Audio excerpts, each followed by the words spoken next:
Hi, ഇത് നമ്മുടെ last video ആണ് ഈ പാഠത്തിന്റെ കൺസോളിഡേറ്റഡ് വീഡിയോ ആണ്. So will be like consolidation of all the things that we said in this in the previous videos. So first thing, concept of management. Concept of മാനേജ്മെന്റിൽ നിങ്ങൾക്ക് പഠിക്കേണ്ടത് you have to go this part. Henry ഫയോളിന്റെ ഈ ഇത് മാത്രം പഠിച്ചേക്കാം. Inverted comma തുടങ്ങിയിട്ടാണ് എഴുതുന്നതെങ്കിൽ ഇത് തെറ്റാതെ എഴുതണം. ഇൻ കേസ് ഇൻവെർട്ടഡ് കോമ ഇല്ലെങ്കിൽ നിങ്ങൾ തെറ്റ് ചെയ്താലും മീൻസ് ഇങ്ങോട്ടോട്ട് മാറിയാലും വലിയ പ്രശ്നമില്ല. ബട്ട് ഇൻവെർട്ടഡ് കോമ ഇട്ട് എഴുതുകയാണെങ്കിൽ it should be like this. തെറ്റ് എഴുതാതെ എഴുതണം. ഇതൊക്കെ നിങ്ങൾക്ക് ഇഗ്നോർ ചെയ്യാം. It's not that relevant. Characteristic of management ഇതൊരു ഇമ്പോർട്ടൻറ്റ് പാർട്ടാണ്. നിങ്ങൾക്ക് എസ് എഴുതുമ്പോൾ ഇത് ഇത്രയും കാര്യങ്ങൾ എഴുതാൻ പറ്റുന്നതാണ്. പ്രോസസ്സാണ്. It's A process of getting things done. Planning and organising ഈ സാധനങ്ങളൊക്കെയാണ് ഇത് പ്രോസസ്സ് വരുന്നത്. സോഷ്യൽ പ്രോസസ്, ആൾക്കാർ ഇൻക്ലൂഡഡ് ആയതുകൊണ്ട് social process. Existence of objectives നേടാൻ വേണ്ടിയാണ് ചെയ്യുന്നത്. ഇന്റഗ്രേഷൻ ഓഫ് ഓർഗനൈസേഷൻസ് നമ്മൾ ഓൾറെഡി ഉള്ള ഓർഗനൈസേഷനായിട്ടുള്ള റിസോഴ്സിനൊക്കെ ഒപ്റ്റിമൈ യൂട്ടിലൈസ് ചെയ്തിട്ടാണ് നമ്മൾ ഇത് തരുന്നത്.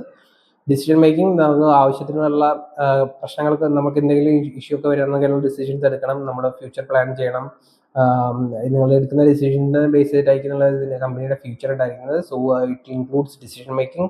ലീഡർഷിപ്പ്, ആ ഗ്രൂപ്പ് ഓഫ് ടീം വർക്കേഴ്സിനെ ലീഡർഷിപ്പ് ചെയ്ത് കൊണ്ടുപോകണം. That is what is in characteristic of management. Then nature of management. Nature of management വരുമ്പോൾ നിങ്ങൾക്ക് ഒരു 14 ഓപ്ഷൻസ് 14 വരുന്നുണ്ട്. എങ്ങനെയാണ് നേച്ചർ മാനേജ്മെന്റിനെ എങ്ങനെ എക്സ്പ്ലെയിൻ ചെയ്യാൻ പറ്റും? മാനേജ്മെന്റ് യൂണിവേഴ്സൽ ആപ്ലിക്കേഷൻ ആണ്, ലോകത്ത് എവിടെയും അപ്ലൈ ചെയ്യാൻ പറ്റും. Then management is like goal oriented ആണ്, എന്തെങ്കിലും ഒരു ഔട്ട്പുട്ടിന് വേണ്ടിയായിരിക്കും ചെയ്യുന്നത്. ഹ്യൂമൻ ആക്ടിവിറ്റീസ് ആണ്, ഹ്യൂമൻ ഇൻക്ലൂഡ് ആണ്, അതാണ് ഹ്യൂമൻ ആക്ടിവിറ്റീസ് ആണ്. പ്രൊഫഷണൽ ആണ്, പ്രൊഫഷണൽ ആയിട്ടാണ് നമ്മൾ കാണുന്നത്. മാനേജ്മെന്റിന് ഓൾറെഡി പ്രീഡിറ്റർമൈൻഡ് ആയിട്ടുള്ള പ്രിൻസിപ്പൾസ് ഉണ്ട്. So it's A process. ഇത് പ്രിൻസിപ്പൾസ് ഉള്ളതുകൊണ്ട് തന്നെ it is A science. But science ആണെങ്കിൽ പോലും ഇതൊരു ആർട്ട് കൂടിയാണ്. കാരണം നമ്മൾ പേഴ്സണൽ ആയിട്ടുള്ള ഒരുപാട് കാര്യങ്ങൾ നമ്മളിതിൽ ഇൻക്ലൂഡ് ചെയ്യണം. അതായത് നമ്മളെ വ്യൂ പോയിന്റ്സ്, നമ്മളുടെ പെർസ്പെക്റ്റീവ്, നമുക്ക് എങ്ങനെ ഒരു ഇഷ്യൂവിനെ ടാക്കിൾ ചെയ്യാൻ പറ്റും, ഇതൊക്കെ നമ്മൾ ആർട്ടിസ്റ്റിക് ആയിട്ടുള്ള പാട്ടുള്ളതുകൊണ്ടാണ് management is art and science എന്ന് പറയുന്നത്. Management is multidisciplinary. എവിടെ വേണമെങ്കിലും യൂസ് ചെയ്യാൻ പറ്റും. Sociology, physiology, economics, finance, operations എവിടെ വേണമെങ്കിലും ഇംപ്ലിമെന്റ് ചെയ്യാൻ പറ്റും. That is why it's called as multidisciplinary. Dynamic, it can be changed, it can adapt to different environments, that's why it's called as dynamic. Intangible, കാണാനോ തൊടാനോ പറ്റാത്തതുകൊണ്ടാണ് it's intangible. So management is intangible. Then distinct process. Management സ്വന്തമായിട്ടൊന്നും ചെയ്യില്ല, it will get things done through others.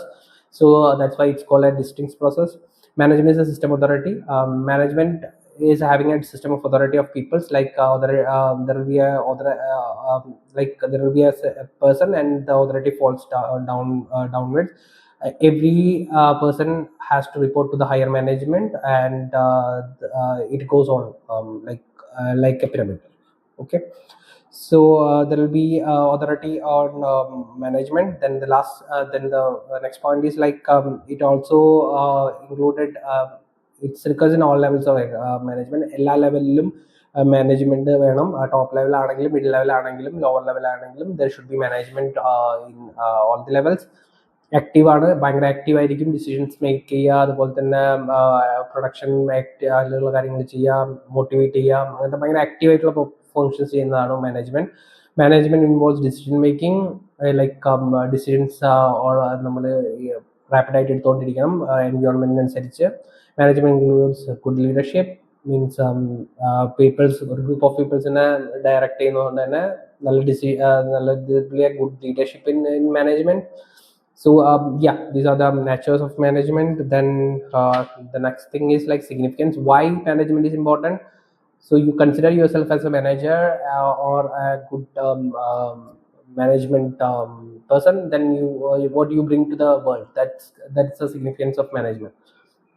Management ഉള്ളതുകൊണ്ട് നിങ്ങൾക്ക് എന്തൊക്കെ ഉപകാരം ചെയ്യാൻ പറ്റും? കൺട്രിക്ക് ഉപകാരമുണ്ട്, നല്ല product ഉണ്ടായിരിക്കും, good relationship with customers and good relationship with employers, motivations, decision making, dynamic ആയിട്ടുള്ള അപ്രോച്ച് ആയിരിക്കും. You can the management can like plan for the future, you can budget, management can attain good relationship with customers, competitors, and employers, as well as the government also. Management gives you ways to tackle your challenges. Management helps you to reduce cutthroat competition. Management helps you to price good quality product, like welfare of the persons. ഇതെല്ലാം നമുക്ക് why management is important, management എങ്ങനെ help ചെയ്യുന്നു എന്ന് മാത്രമാണ് ഇതിൽ എഴുതിയിട്ടുള്ളത്. So you will do that, you will like you mention all these details why management is important. Then the next thing is scope of management. Scope of management എങ്ങനെയൊക്കെയാണ് മാനേജ്മെന്റിന്റെ scope വരുന്നത്. So you'll use the flow chart here. So first thing what you do, you like you just has to ഇത് follow ചെയ്തിട്ട് എഴുതാം, അല്ലെങ്കിൽ നിങ്ങൾക്ക് ഇത് പഠിച്ചിട്ട് മൊത്തമായിട്ട് എഴുതാം. സബ്ജക്ട് മാറ്റേഴ്സ് വരുന്നത്, സബ്ജക്ട് മാറ്റേഴ്സ് ഒരു കോർ ആയിട്ടുള്ള സ്കോപ്പാണ്. Planning, organising, staffing, directing, controlling. ഇതാണ് നമ്മൾ സബ്ജക്ട് മാറ്റേഴ്സ് വരുന്നത്. ഫങ്ഷണൽ ഏരിയ, എവിടൊക്കെ മാനേജ്മെന്റ് ഇംപ്ലിമെന്റ് ചെയ്യാൻ പറ്റും. ഫിനാൻസ്, നമ്മളൊരു ഒരു എന്താ പറയാ, ഒരു ബിസിനസ് തുടങ്ങുകയാണെങ്കിൽ ഫിനാൻഷ്യൽ പാർട്ടിൽ ഇൻക്ലൂഡ് ചെയ്യാൻ പറ്റും. ഫിനാൻസ് ആദ്യം നമ്മൾ പൈസ ഉണ്ടാക്കണം, പിന്നെ ആൾക്കാരെ നിയമിക്കണം, that's in personnel. Then we have to get the materials, that's material management. Then we have to start production, that's production management. Then we'll have to market that product, so marketing management. Then office, ഈ market ചെയ്ത സാധനങ്ങൾ sale ചെയ്യുന്നതിനുള്ള നമ്മൾ ആവശ്യമായിട്ടുള്ള directions കൊടുക്കുക, അതുപോലെ തന്നെ നമ്മൾ സപ്പോർട്ട് കൊടുക്കുക, അതൊക്കെ ഓഫീസ് മാനേജ്മെന്റിൽ വരും. മെയിൻ്റനൻസ്, നമ്മൾ ഈ പ്രൊഡക്റ്റ് പ്രൊഡ്യൂസ് ചെയ്തതിനെ എങ്ങനെയൊക്കെ മാനേജ് ചെയ്യണം, എങ്ങനെ ഇവിടെ സ്റ്റോർ ചെയ്യണം, എത്രത്തോളം സ്റ്റോർ ചെയ്യണം, എത്രത്തോളം പ്രൊഡ്യൂസ് ചെയ്തിട്ട് കീപ്പ് ചെയ്യണം, ഇതൊക്കെ മെയിൻ്റനൻസിൽ വരും. Then transport, how do we transport these products to others, that comes under transport management. എങ്ങനെ ഏത് വണ്ടിയിൽ കൊടുക്കണം, എത്ര വലിയ വണ്ടി വിളിക്കണോ അതോ ചെറിയ വണ്ടി വിളിക്കുന്നത്, ഇതുപോലുള്ള ആക്ഷൻസ് ഒക്കെ ട്രാൻസ്പോർട്ട് മാനേജ്മെന്റ്. ദെൻ പ്രിൻസിപ്പൽസ് എന്ന് വെച്ചാൽ ലോക അംഗീകരിക്കുന്ന ഒരുപാട് പ്രിൻസിപ്പൽസ് ഉണ്ട് മാനേജ്മെന്റിന്. So management, you have to keep the principles handy to provoke. ഇത്രയും കാര്യങ്ങളാണ് ഇതിൽ വരുന്നത്. Then the other thing, the functions of management, functional area അല്ലാതെ functions of management വരുന്നതാണ് POD SCORB. ഇതിനെ എലോബറേറ്റ് ചെയ്താൽ ഇത് എഴുതി കഴിഞ്ഞാൽ മാർക്ക് കൂടുതൽ കിട്ടാൻ സാധ്യതയുണ്ട്, ലൈക്ക് ഫുൾ മാർക്സ് കിട്ടാൻ സാധ്യതയുണ്ട്, കാരണം നമ്മൾ എല്ലാ ഭാഗവും കവർ ചെയ്തു. ഇത് ആരാ പറഞ്ഞതെന്ന് വേണമെങ്കിൽ ഇവിടെ നിങ്ങൾക്ക് ഇൻ കേസ് നിങ്ങൾക്ക് ഇത് വേണമെങ്കിൽ നിങ്ങൾക്ക് ഇതും കൂടി എഴുതാവുന്നതാണ്. It's said by Luther Gulick. ഇയാളാണ് പറഞ്ഞത് POD SCORB എന്ന് പറയുന്നത്. ഇതിൽ നമുക്ക് പ്ലാനിങ്, ഓർഗനൈസിങ്, ഡയറക്ടിങ്. ഈ ഡയറക്ടിങ് പാർട്ടിനെ നമുക്ക് എങ്ങനെയൊക്കെ നമ്മൾ ഡയറക്റ്റ് ചെയ്യും, ആൾക്കാരെ ലീഡ് ചെയ്യുക, കമ്മ്യൂണിക്കേറ്റ് ചെയ്യുക, മോട്ടിവേറ്റ് ചെയ്യുക, സൂപ്പർവിഷൻസ് കൊടുക്കുക, കോർഡിനേഷൻ ചെയ്യുക, കൺട്രോൾ ചെയ്യുക. ഇത്രയും കാര്യങ്ങൾ വഴിയാണ് നമ്മൾ ഡയറക്റ്റ് ചെയ്യുന്നത്. ഡയറക്റ്റ് ചെയ്തിട്ട് സ്റ്റാഫിങ് ചെയ്യും, പിന്നെ കോർഡിനേറ്റ് ചെയ്യും. ഈ കോർഡിനേറ്റ് എന്ന് വെച്ചിട്ടുണ്ടെങ്കിൽ സിഒക്ക് കോർഡിനേറ്റിംഗ് ഇവിടെ നമ്മൾ എഴുതിയ ഇവിടെ നമ്മൾ കോർഡിനേറ്റ് ചെയ്തിട്ടുണ്ട്. ഇവിടെ നമ്മൾ കോർഡിനേഷൻ ചെയ്തിട്ടുണ്ട്. So same, both of the same.